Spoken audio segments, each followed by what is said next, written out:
Everyone, कैसे हैं आप सभी। मैं निशा शर्मा आप सभी के लिए लॉन्ग क्वेश्चन लेकर आ गई हूँ।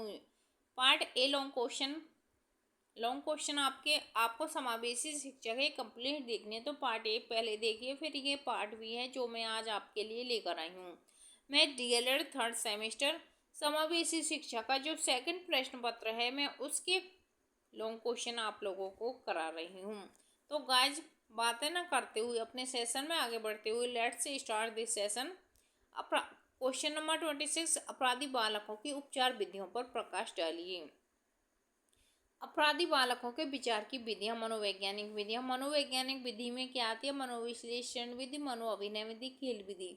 मनोविश्लेषण विधि में क्या है? साइको एनालाइसिस विधि, कि बच्चे के अचेतन मन को समझा जाता है और उसकी जो इच्छाएं होती हैं, जो संवेग होते हैं, उनको जानकर उसका विश्लेषण किया जाता है कि बच्चे ने यह अपराध किया तो कैसे किया। ये होती है मनोविश्लेषण विधि। सेकंड, मनोअभिनय विधि। इस विधि में बाल अपराधी को अपनी इच्छा के अनुसार किसी प्रकार का अभिनय करने का अवसर दिया जाता है। अभिनय करते समय वे अपने विभिन्न संवेगों, विचारों तथा मानसिक संघर्ष को स्वतंत्रता पूर्वक व्यक्त करता है और मानसिक शांति प्राप्त करने के बाद उसका व्यवहार संतुलित हो जाता है। थर्ड पॉइंट है आपका खेल विधि। खेल द्वारा चिकित्सा देने के लिए बालक को अपनी रचनात्मक प्रवृत्ति के अनुसार कोई भी वस्तु बनाने का अवसर दिया जाता है। इससे बालक की रचनात्मक प्रवृत्ति संतुष्ट हो जाती है। सेकंड है आपकी वैधानिक विधियां। कारावास यह परंपरागत उपचार है। इसमें केवल एक लाभ होता है कि बालक की जैसे जैसे बंदी की आयु में वृद्धि होती है, वैसे वैसे उसके व्यवहार में परिवर्तन होता जाता। किशोर न्यायालय, जब कोई बालक अपराध करता है तो उसे किशोर न्यायालय में ले जाया जाता है। इस न्यायालय का वातावरण सहानुभूतिपूर्ण होता है और उसमें सुधार का प्रयास किया जाता है तथा सुधार अधिकारी के सुधार गृह में भेज दिया जाता है। तीसरा पॉइंट है प्रशिक्षण।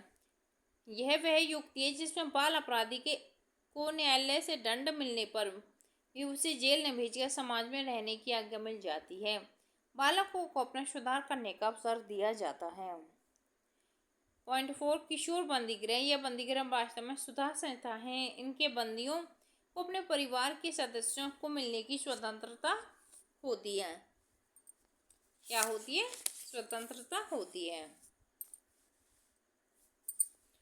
पॉइंट 5, किशोर सुधार गृह। ये एक प्रकार के औद्योगिक विद्यालय हैं जहाँ बाल अपराधियों को सुधारने का कार्य किया जाता है। इस प्रकार के सुधार गृह लखनऊ, बरेली, पूना, सतारा, नासिक, सोलापुर और धारवाड़ आदि में हैं।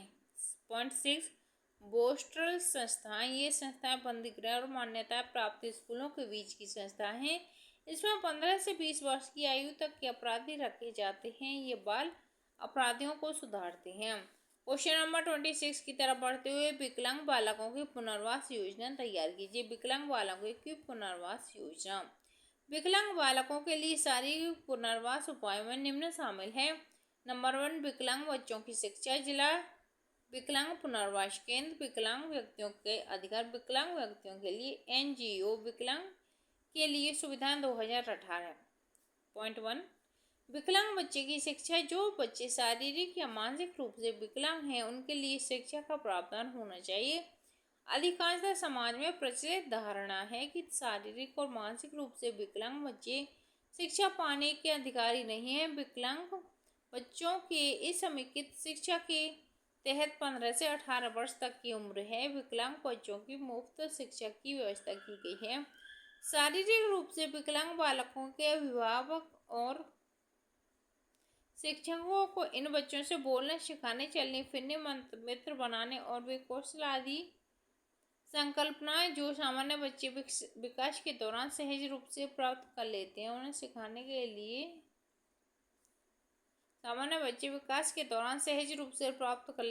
सिखाने के लिए विशेष प्रयास करने होते हैं। विकलांग बच्चों को निजी स्कूलों में भी आरक्षण होने की बात की गई है। गंभीर रूप से विकलांग बच्चों को शिक्षा की मुख्य धारा से जोड़ने के लिए घर पर ही शिक्षा मिलेगी।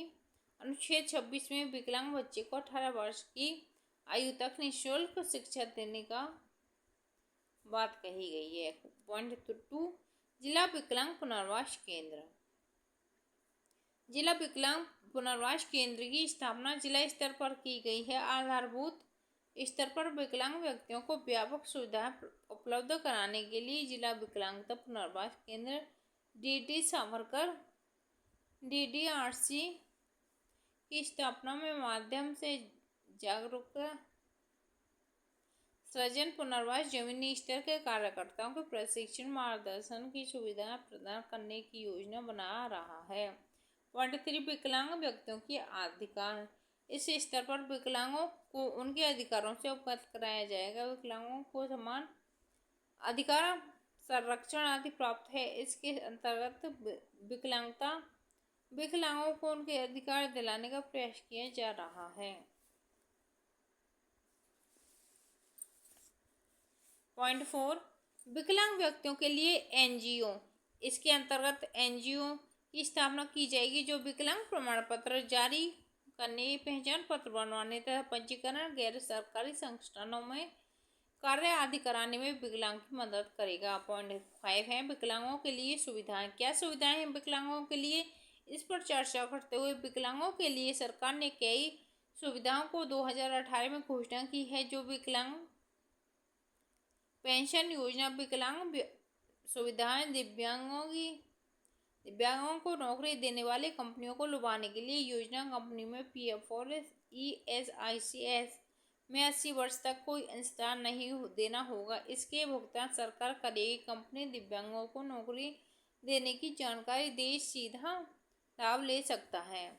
क्वेश्चन नंबर 28 की तरफ बढ़ते हुए, यदि किसी बालक की शारीरिक आयु 10 वर्ष तो उसकी बुद्धि लब्धि कितनी वर्ष होगी? बुद्धि लब्धि मानसिक आयु बटे वास्तविक आयु मल्टीप्लाई 100। चूंकि मानसिक आयु ज्ञात नहीं है अतः मानसिक आयु को वास्तविक आयु माना जाता है। बुद्धि लब्धि 10/10 मल्टीप्लाई 100, 10 से 10 आउट, 10 10 या 100। क्वेश्चन नंबर 29 की तरफ बढ़ते हुए परामर्श के प्रकार लिखिए। परामर्श के प्रकार इस प्रकार हैं। नंबर 1 मनोवैज्ञानिक परामर्श, नंबर 2 नैदानिक परामर्श, नंबर 3 मनोचिकित्सक परामर्श, नंबर 4 वैवाहिक परामर्श, नंबर 5 शैक्षिक परामर्श, नंबर 6 व्यावसायिक परामर्श, नंबर 7 व्यक्तित्व परामर्श, नंबर 8 स्थानापन्न परामर्श। क्वेश्चन नंबर 30 की तरफ बढ़ते हुए किन्हीं 4 सरकारी संगठनों के नाम बताइए। धर्मा ट्रस्ट, स्वैच्छिक संगठन, लाइसेंस क्लब, रोटरी क्लब, जैसिन। शैक्षिक रूप से पिछड़े बच्चों की शिक्षा व्यवस्था आप कैसे करेंगे? शैक्षिक रूप से पिछड़े बच्चों की शिक्षा व्यवस्था निम्नलिखित प्रकार से करेंगे। नंबर 1 सहानुभूतिपूर्वक व्यवहार करना, नंबर 2 उपचारात्मक कक्षाओं के द्वारा, श्रेणीहीन कक्षाओं के द्वारा, धूमिहीन वस्तुओं के द्वारा आत्मविश्वास में वृद्धि करना, आत्मविश्वास में वृद्धि करना। क्वेश्चन नंबर 32 की तरफ बढ़ते हुए धीमी गति से सीखने वाले बच्चों के कारण स्पष्ट कीजिए। मंद गति से अधिगम के निम्नलिखित कारण होते हैं। संवेगात्मक घटक, व्यक्तित्व गठन, परिवार के सदस्यों का मानसिक स्तर, आर्थिक परिस्थिति की अवस्था। क्वेश्चन नंबर 33 विशिष्ट आवश्यकता वाले बच्चों से क्या अभिप्राय है? जो बच्चे सामान्य बच्चों से भिन्न होते हैं वे विशिष्ट आवश्यकता वाले बच्चे कहलाते हैं। विशेषता इनकी बुद्धि लब्धि 90 से 100 होती है। विशिष्ट आवश्यकता वाले बच्चों के लक्षण गुण स्वरूप सामान्य बच्चों से विशिष्ट होते हैं। क्वेश्चन नंबर 34 की तरफ चलते हुए विशिष्ट आवश्यकता वाले बच्चे की पहचान आप कैसे करेंगे? विशिष्ट आदत वाले बच्चों की पहचान निम्नलिखित प्रकार से की जाती है। व्यवहार के अवलोकन द्वारा, मानसिक परीक्षण द्वारा, निरीक्षण द्वारा, शैक्षिक परिणामों द्वारा, चिकित्सकीय परीक्षण द्वारा। क्वेश्चन नंबर 35 मनोविज्ञान शाला उत्तर प्रदेश इलाहाबाद के प्रमुख कार्य बताइए। इस शाला के प्रमुख कार्य निम्नलिखित हैं। नंबर 1 निर्देशन से संबंधित कार्य, बाल निर्देशन, शैक्षिक निर्देशन, व्यक्तिगत निर्देशन और व्यावसायिक निर्देशन। क्वेश्चन नंबर पॉइंट 2 प्रशिक्षण कार्य, इसके द्वारा शैक्षिक व्यक्तिगत बाल एवं व्यवहारिक निर्देशन को देने के लिए सर्व मनोवैज्ञानिक बनाने के लिए 1 वर्षीय प्रशिक्षण दिया जाता है। पॉइंट 3 सेवाकालीन प्रशिक्षण, सेवाकालीन यह शाला सेवाकालीन प्रशिक्षण की व्याख्या करता है। राष्ट्रीय प्रतिभा खोज परीक्षा, यह संस्था प्रतिभा खोज परीक्षा के आयोजन का भी निर्माण करती है। पॉइंट 5 यह प्रकाशन से संबंधित कार्य भी करती है। क्वेश्चन नंबर 36 की तरफ पढ़ते हुए मंडलीय मनोविज्ञान शाला का प्रमुख कार्य बताइए। मंडलीय छात्रों को मानसिक समस्याओं के निवारण हेतु परामर्श देना, विशिष्ट आवश्यकता वाले बच्चों को परामर्श देना। मनोविज्ञान शाला उत्तर प्रदेश इलाहाबाद के कार्यों को मंडलीय स्तर पर छात्रों को व्यवसाय चयन के लिए परामर्श देना। क्वेश्चन नंबर 37 की तरफ बढ़ते हुए निरीक्षण का अर्थ एवं उद्देश्य बताइए। डॉक्टर मुखर्जी के अनुसार वरिष्ठ अध्यापक अथवा प्रधान अध्यापक द्वारा किए गए मूल्यांकन को निरीक्षण कहा जाता है। उद्देश्य निरीक्षण के माध्यम से कर्मियों को जानना एवं सुधार करना, मार्गदर्शन करना, अवमूल्यांकन करना, अनुशासन बनाए रखना। क्वेश्चन नंबर 38 पर्यवेक्षण क्या है? पर्यवेक्षण के कार्य क्या क्या है? पर्यवेक्षण शब्द अंग्रेजी शब्द सुपरविजन का हिंदी रूपांतर है। पर्यवेक्षण द्वारा शिक्षण अधिगम प्रक्रिया में सुधार लाया जाता है। ब्रूस लेरलर के अनुसार प्राय प्रशासन और पर्यवेक्षण एक सिक्के के दो पहलू होते हैं और वस्तुतः एक दूसरे के कार्यों में अंतर कर पाना बड़ा कठिन है, क्योंकि दोनों का उद्देश्य प्रमुख रूप से अधिगम अध्यापन में सुधार लाना है।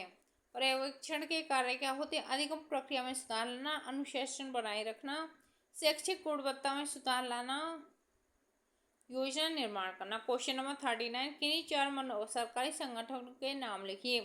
मनोविज्ञान शाला उत्तर प्रदेश इलाहाबाद, मंडलीय मनोविज्ञान केंद्र डाइट जिलाध्यक्ष। क्वेश्चन नंबर 40 प्रखर प्रतिभाशाली बच्चों के आप क्या समझते हैं? इनकी विशेषता, मूल समझ तथा उनकी शिक्षा व्यवस्था को समझाइए। प्रखर प्रतिभाशाली वाले बच्चे। क्वेश्चन नंबर 40 प्रखर प्रतिभाशाली बच्चों से आप क्या समझते हैं? इनकी विशेषता, मूल समस्या तथा इनकी शिक्षा व्यवस्था को समझाइए। प्रखर प्रतिभाशाली बच्चे, प्रखर या प्रतिभाशाली बच्चे वे बच्चे कहलाते हैं जिनकी बुद्धि सामान्य बच्चों से अधिक होती है। टर्मेन एवं ओडम के अनुसार इनके अनुसार प्रतिभाशाली बच्चे शारीरिक गठन, सामाजिक समायोजन, व्यक्तित्व के गुणों, विद्यालय उपलब्धि, खेल का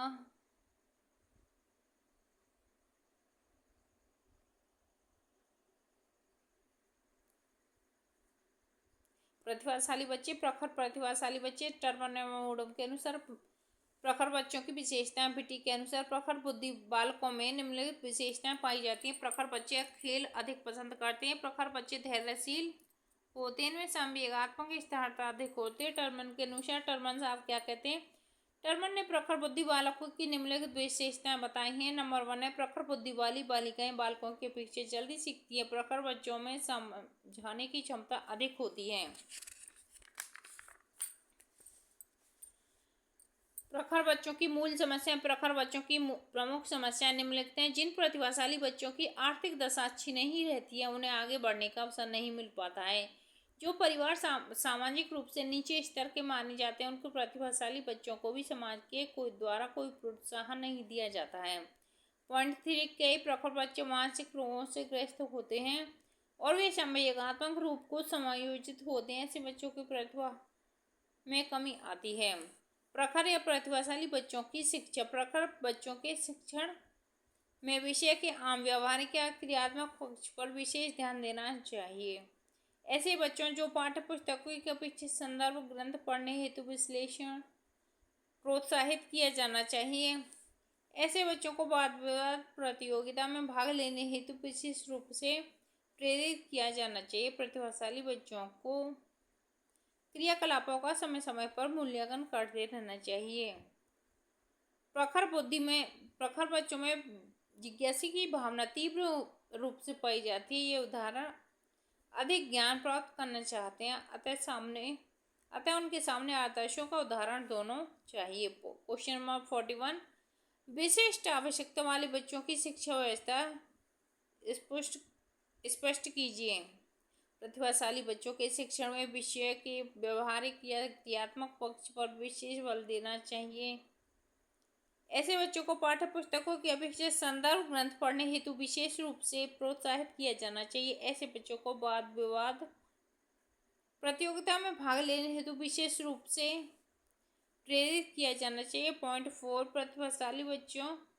प्रतिभाशाली बच्चों के क्रियाकलापों का समय समय तक मूल्यांकन करते रहना चाहिए। प्रखर बच्चों में जिज्ञासा की भावना तीव्र रूप से पाई जाती है और वे अधिक से अधिक ज्ञान प्राप्त करने में लगते हैं। अतः उनके सामने उन्हें उच्च आदर्शों का उदाहरण करना प्रतिभाशाली बच्चों की बुद्धि लब्धि 140 से अधिक होती है। प्रतिभाशाली बच्चे कौन से होते हैं? जो 140 से अधिक होती है। 190 से लेकर 19 तक जो होते हैं वो सामान्य एवरेज वाले बच्चे होते हैं। क्वेश्चन नंबर 45 की तरफ बढ़ते हुए, विशिष्ट आवश्यकता वाले बालकों बच्चों से आप क्या समझते हैं? विशिष्ट आवश्यकता वाले बालक, विशिष्ट बच्चे, बे आवश्यकता वाले बालक। विशिष्ट बच्चे ऐसे बच्चे होते हैं जिनका शारीरिक, मानसिक और संवेगात्मक विकास सामान्य बच्चों की तुलना में अलग होता है। प्रो एवं क्रो के शब्दों में विशिष्ट बालक का असाधारण बच्चों की ये विशेषताएं पाई जाती हैं। वे साधारण बच्चों द्वारा प्रदर्शित विशेषताओं से भिन्न होती है और असाधारण बच्चों की ये विशेषता उनकी व्यवहारिक प्रक्रियाओं और कार्यों के प्रभावित होती है तथा इनके कारण तथा उनके साथियों का ध्यान उस ओर आकर्षित होता है। बॉलिन के अनुसार वे दोनों एक प्रकार के कछुए हैं। इनके अनुसार वे दोनों प्रकार के बच्चे असाधारण होने अथवा ये दो विशेषताएं पाई जाती हैं। नंबर 1, मानसिक या शारीरिक दृष्टि से साधारण बच्चों की अपेक्षा हीन हो। साधारण बच्चों की अधिक बुद्धि में श्रेष्ठ हैं। अतः स्पष्ट है कि विशिष्ट संवेगात्मक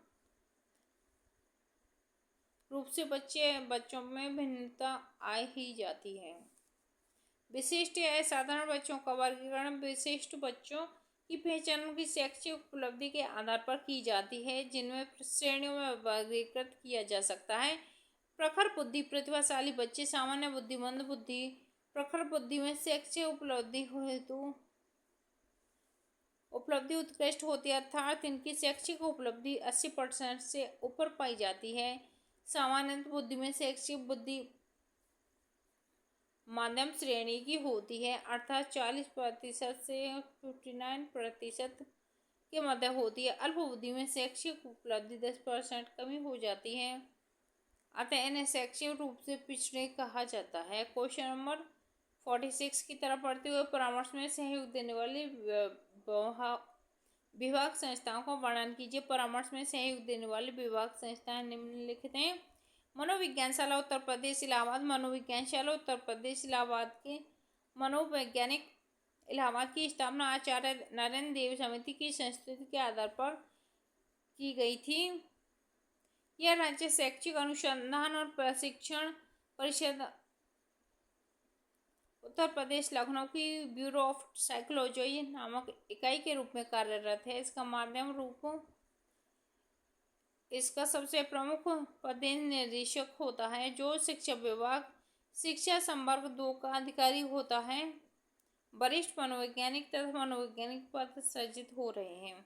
मनोविज्ञानशाला इलाहाबाद की स्थापना के पीछे मुख्य उद्देश्य प्राथमिक एवं माध्यमिक स्तर शिक्षण की भूमिका, शिक्षण निर्देशन एवं परामर्श प्रदान करने के लिए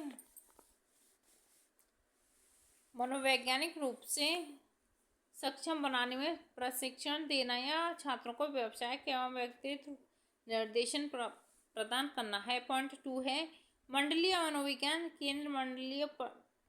मंडलीय मनोविज्ञान केंद्र के प्रमुख कार्य निम्नलिखित हैं। मंडलीय मनोविज्ञान केंद्र का कार्य मनोविज्ञानशाला द्वारा उत्तर प्रदेश इलाहाबाद के कार्यों को मंडलीय स्तर पर सेवा किया जाना है। पॉइंट 2 है राष्ट्रीय प्रतिभा खोज वाला वैज्ञानिक आदि परीक्षाओं में शामिल होने के लिए छात्रों की परीक्षा हेतु मार्गदर्शन परामर्श तैयार करना चाहिए। छात्रों के व्यवसाय चयन का अध्ययन करना चाहिए। छात्रों को मनोवैज्ञानिक समस्याओं के निवारण के लिए परामर्श देना चाहिए। विशिष्ट बालकों वाले बच्चों का परामर्श देना चाहिए। पॉइंट 3 है जिला चिकित्सालय। अब संपूर्ण उत्तर प्रदेश में जिला चिकित्सालय में जनपद के मुख्य चिकित्सा अधिकारी CMO की अध्यक्षता में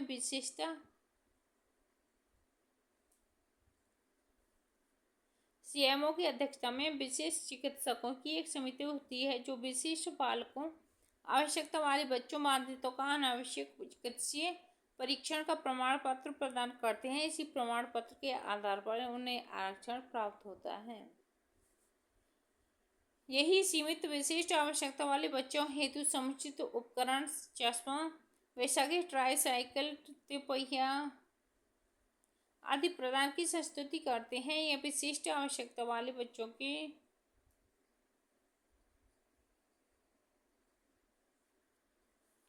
पॉइंट 4 है आपका जिला शिक्षा एवं प्रशिक्षण संस्थान प्रशिक्षण डाइट सेंटर। जिला शिक्षण एवं प्रशिक्षण संस्थान डाइट को एक केंद्रीय अकादमिक संस्था के रूप में जिला स्तर पर कार्य करना होता है। यह प्राथमिक शिक्षा में सुधार लाने के दायित्वों जिला स्तर पर कार्य करना होता है। यह प्राथमिक काल्पनिक शिक्षा विद्यालय, पूर्व शिक्षा, नवाचार, पूरक, सर्वाक कक्षा गतिविधियों में अकादमिक मार्गदर्शन तथा विद्यालय व्यवहारिक अनुसमर्थन प्रदान करना है। एक शिक्षण संस्था के रूप में यह ब्लॉक संसाधन केंद्रों, संकुल संसाधन केंद्रों, विद्यालयों को केवल अकादमिक अनुसमर्थन एवं अनुश्रवण ही नहीं प्रदान करना है, बल्कि के माध्यम से संपर्क तंत्र को सुदृढ़ बनाने पर आधिकारिक बल प्रदान करता है। जनपद में डाइट आरसी विद्यार्थियों एवं शैक्षिक मान्यता के मध्य अनुश्रवण को सुदृढ़ संपर्क करने के उद्देश्य प्राप्त हो। जनपद में डाइट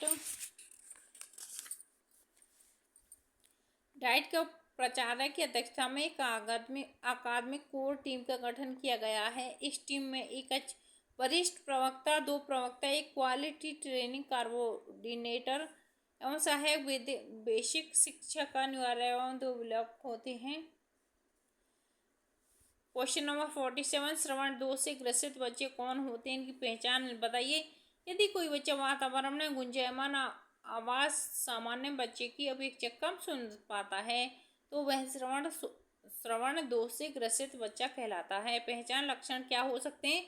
श्रवण दोष से ग्रसित बच्चे बोलने वाले को और कान सम्मुख करके सुनते हैं, कान के पास बोलने से सुनते हैं। ऐसे बच्चे किसी के द्वारा मंद स्वर से बोलने पर नहीं सुन पाते हैं, बल्कि तीव्र स्वर में सुन पाते हैं। क्वेश्चन नंबर 48, श्रवण दोष के कारण बताइए। अनुवांशिकी, संक्रमण दोष, धूम्रपान, चोट का लगना, कुपोषण, तेज ध्वनि, कान की सफाई करना।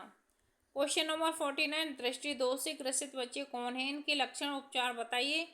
जब बच्चे किसी वस्तु, पुस्तक अथवा श्यामपट्ट पर लिखे गए शब्दों को देखने में कठिनाई महसूस करते हैं तो उसे दृष्टि दोष से ग्रसित माना जाता है। पहचान लक्षण क्या होते हैं? ऐसे बच्चे पुस्तक को बहुत दूर रखकर पढ़ते हैं, माथा और भौहें सिकोड़ते हैं, रगों में अंतर नहीं कर पाते हैं, लिखित वस्तु को श्यामपट्ट में देखने के लिए बार बार पूछता है। प्रश्न क्वेश्चन नंबर 50, अस्थि दोष से ग्रसित बच्चों की पहचान बताइए। हाथ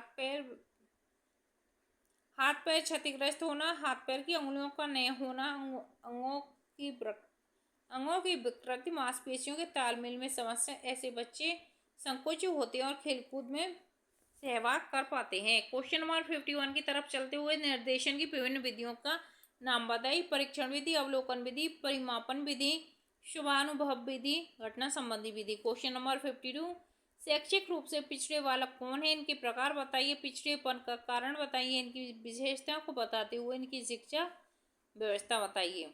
शैक्षिक रूप से पिछड़े बालक वे बालक कहलाते हैं जो कक्षा में बार बार समझाने पर भी नहीं समझते हैं या औसत बालकों के समान प्रगति नहीं कर पाते हैं।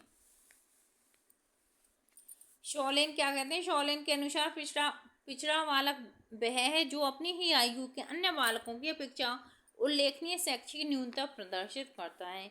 अतः पिछड़े बालक अपनी आयु के समान बालक से पढ़ने लिखने में पीछे रहते हैं। सामान्य बालकों की बुद्धि लब्धि 90 से 110 तक होती है, परंतु मनोवैज्ञानिक का मत है कि शैक्षिक रूप से पिछड़े बालकों की बुद्धि लब्धि 85 कम होती है। पिछड़े बालकों के प्रकार कैसे होते हैं? शारीरिक दोष के कारण पिछड़े हुए बालक, मानसिक दृष्टि से पिछड़े हुए बालक, संवेगात्मक दृष्टि से पिछड़े हुए बालक, शिक्षा के अभाव से पिछड़े हुए बालक, वातावरण और परिस्थितियों के कारण पिछड़े बालक।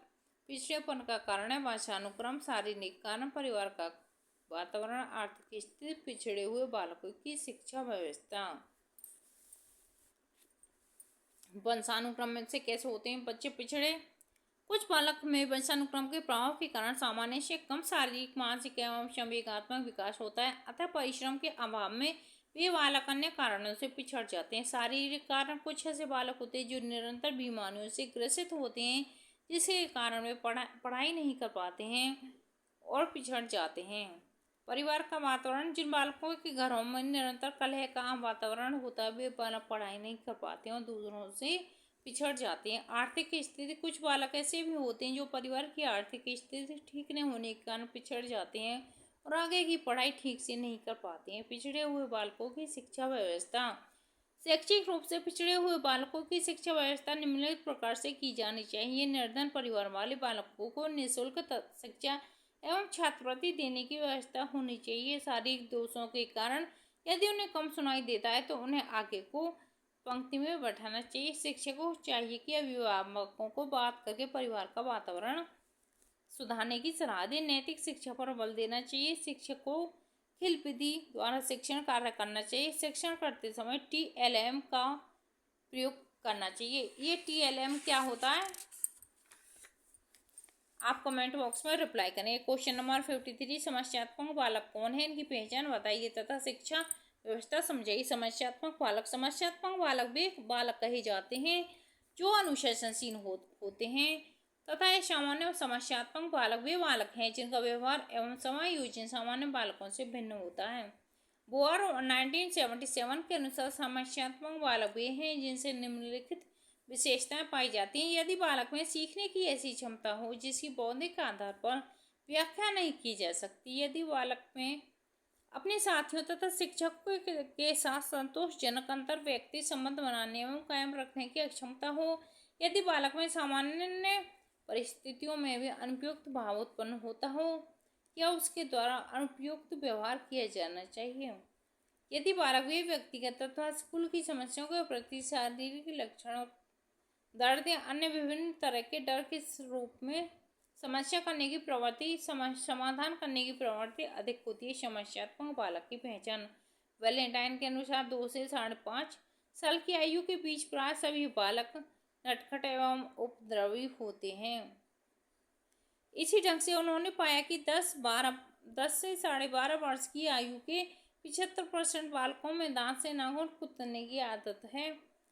ये सभी व्यवहार ऊपर से देखने में समस्या व्यवहार के रूप में लगते हैं और ऐसे बालकों को लोग समस्यात्मक बालक समझ लेते हैं, परंतु उम्र बढ़ने के साथ साथ बालकों में ये व्यवहार हट जाते हैं। यदि वे सभी उम्र बढ़ने के साथ साथ बीमार हो गए, समाप्त नहीं होते तो ऐसे बालक समस्याओं बालक कहलाते हैं। समस्यात्मक बालक की घरेलू उपचार।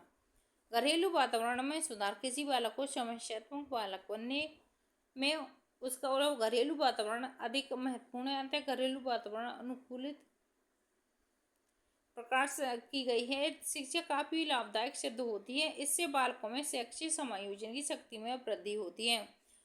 22 अच्छी अध्यापन विधियां। अध्यापक को चाहिए कि समस्यात्मक बालकों के बुद्धि स्तर को ध्यान में रखते हुए एक अच्छी अध्यापन विधि अपनानी चाहिए। 3 है मनोरंजन की सुविधा। स्कूल में मनोरंजन के पर्याप्त साधन होने चाहिए। समस्यात्मक बालक मनोरंजन की सुविधा के अभाव में आर्थिक समस्या व्यवहार प्रारंभ कर देते हैं। क्वेश्चन नंबर 54, मंदबुद्धि बच्चे कौन हैं, विशेषताएं बताइए और पहचान बताने की व्यवस्था स्पष्ट कीजिए। मंदबुद्धि बच्चे।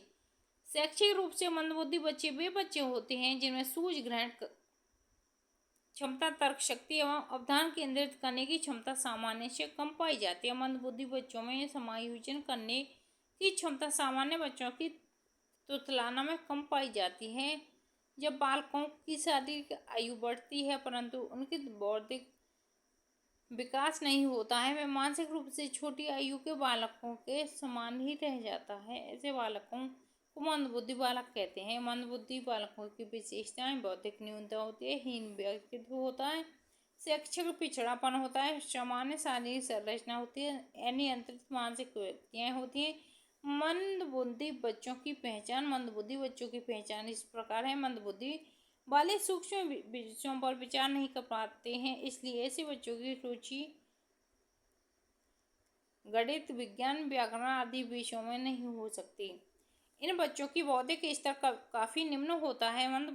बुद्धि अपने संवेगों को रोक सकने में असमर्थ होते हैं। मंदबुद्धि बच्चे दूसरों से बातचीत करने समय कहते कम हैं और सुनते अधिक हैं।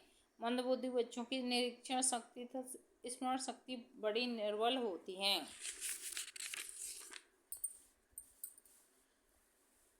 मंदबुद्धि बच्चों हेतु शिक्षा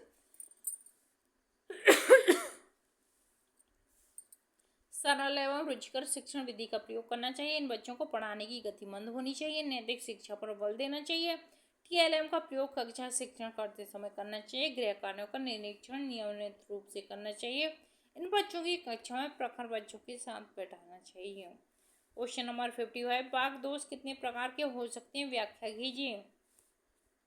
वाणी बाधित बालकों का वर्गीकरण। प्रक्रियात्मक, उच्चारणात्मक दोष। यह बालक वह होते हैं जो उच्चारण दोष से ग्रसित होते हैं। यह दोष ऐसा होता है जिसमें बालक शब्द का एक अक्षर बोलते हैं तथा दूसरा अक्षर भूल जाते हैं, जैसे पानी को शिरपा कह देते हैं। कभी कभी यह बालक एक ध्वनि के बाद दूसरी ध्वनि गलत बोलते हैं, जैसे पहले पानी कहते हैं फिर मानी कहते हैं, और कभी कभी यह ध्वनि को टेढ़ा करके बोलते हैं। यह प्रक्रियात्मक उपचारात्मक दोष होता है। प्रक्रियात्मक उपचारात्मक दोष की निम्नलिखित दो प्रमुख अंग हैं। त्रुटिपूर्ण अधिगम अंगीय दोष। त्रुटिपूर्वक अधिगम के अंतर्गत बालक को लाड़ प्यार के द्वारा जब सिखाया जाता है तो बालकों में शब्दों को गलत ही समझते तथा गलत ही बोलते हैं।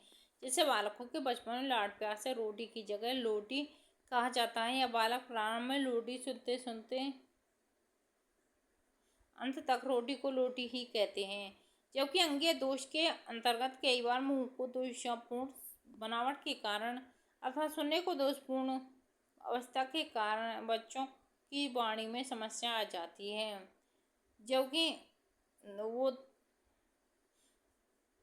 अंगीय दोष के अंतर्गत कई बार मुंह को दोषपूर्ण बनावट के कारण अथवा सुनने को दोषपूर्ण अवस्था के कारण बालकों की वाणी में समस्या आ जाती है। अंगीय दोष देने वाले बालकों को यह सिखाना चाहिए कि यह बोलने वाले को ध्यानपूर्वक सुने तथा फिर बोलें। इस प्रकार के उच्चारण दोषी बालक 70 से 80% तक होते हैं। इनमें से आधे बालकों में से पे ते या ड़े जैसी ध्वनि को नहीं निकाल पाते हैं, परंतु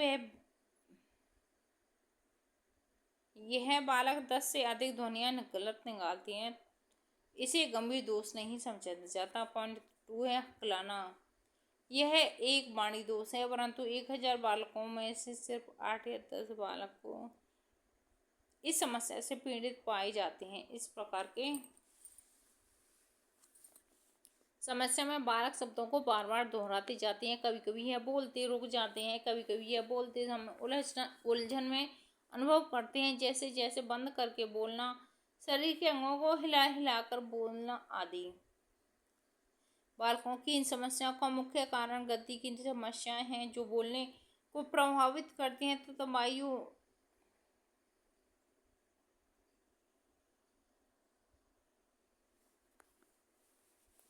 फर्स्ट है आपको वंशानुक्रम, वातावरण। वंशानुक्रम और वातावरण का भी बच्चे पर बहुत प्रभाव पड़ता है। कई बार घर में बड़े लोगों के हकलाने का पूर्ण प्रभाव बालकों पर पड़ता है। अनुसंधानों में हकलाने का कोई भी अंगीय ऑर्गेनिक कारण सामने नहीं आया। इसका कारण भी पिता का व्यवहार हो सकता है। पॉइंट 3, आवाज़ की समस्या, वॉइस प्रॉब्लम। आवाज़ की समस्या वह होती है जबकि एक व्यक्ति को यह समझ नहीं आता है कि किन परिस्थितियों में ऊंचा बोलना चाहिए तथा किस परिस्थिति में उसे नीचा बोलना चाहिए, अतः यही स्वर दोष या आवाज़ की समस्या कहलाती है। आवाज़ की समस्या को दोष नहीं माना जाता है, पर इसे समस्या का नाम दिया गया है। इस विषय में कॉर्टिस ने कहा है कि estimate very but probably from 1 to 2% of school children present significant voice problem। आवाज़ की समस्या 3 प्रकार की होती है। एक स्वर में बोलना दोषपूर्ण माना जाता है, अर्थात बालक को बहुत ऊंचा बोलता है या फिर इस तरह से एकदम नीचे गिरता है अथवा उसका स्वर दोषपूर्ण होता है। वह आवाज़ जो बिना किसी उतार चढ़ाव के एक ही स्वर के स्तर के स्वर में चलती है, वह इस अवस्था में आती है। वह प्रवृत्तियां मुख्य शर्मीले बच्चों में पाई जाती हैं। गुण संबंधी दोष प्राय कई प्रकार के होते हैं जो निम्नलिखित हैं। आवाज में भारीपन, जोर जोर से सांस लेकर बोलना, नाक से बोलना, आवाज में कसैलापन लाकर बोलना, अटक अटक कर बोलना। कई बार यह दोष अधिक होने से इन बालकों की चिकित्सकों की सहायता लेनी पड़ती है ताकि इनके कान, नाक व गले का इलाज कराया जा सके।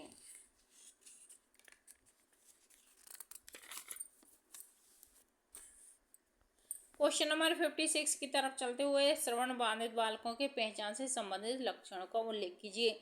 श्रवण बाधित बालकों के व्यवहारिक लक्षण निम्नलिखित होते हैं।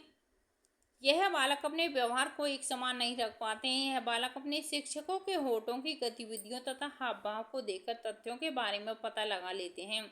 यह बालक ध्वनि पर अधिक ध्यान नहीं दे पाते हैं। यह बालक बातों को सुनने के लिए एक ओर सर झुकाते हैं। इन्हें अक्सर समान स्वनी ध्वनि वाले शब्दों में भ्रम होता है, जैसे चाचा को पापा समझते हैं। यह बिना बुलाए ही बातों के मध्य में निरर्थक बोलना शुरू कर देते हैं या धीरे धीरे बोलते हैं। क्वेश्चन नंबर 57, समस्यात्मक बच्चों में क्या अभिप्राय है। समस्यात्मक बालक वे बालक कहलाते हैं जिनका व्यवहार गंभीर रूप से असाधारण होता है और वह अपने व्यक्तित्व हेतु समस्या बन जाता है, जैसे चोरी करना, झूठ बोलना, बोलने वाले, क्रोधी, झगड़ालू, कायरता, बेचैनी इत्यादि। रिचर्ड एल हेडरसन ने यह विभिन्न समस्यात्मक बाल व्यवहार में 36 लक्षणों की सूची बनाई है, जिनमें अध्यापकों को गंभीर तथा अति गंभीर लक्षणों को छांटना है। क्वेश्चन नंबर 58, समस्यात्मक बच्चे कौन होते हैं, इनकी पहचान कैसे करेंगे। बिंदुवार समझे। समस्यात्मक बच्चे वे होते हैं जो अनुशासनहीन तथा असामान्य। समस्यात्मक बालक वे बालक हैं जिनका व्यवहार तथा समायोजन सामान्य बालकों से पृथक होता है।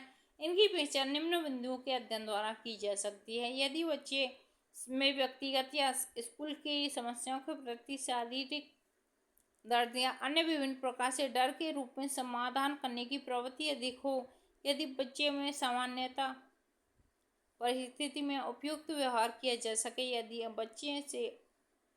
बच्चे में सीखने की ऐसी क्षमता हो जिसकी बौद्धिक आधार पर व्याख्या नहीं की जा सकती।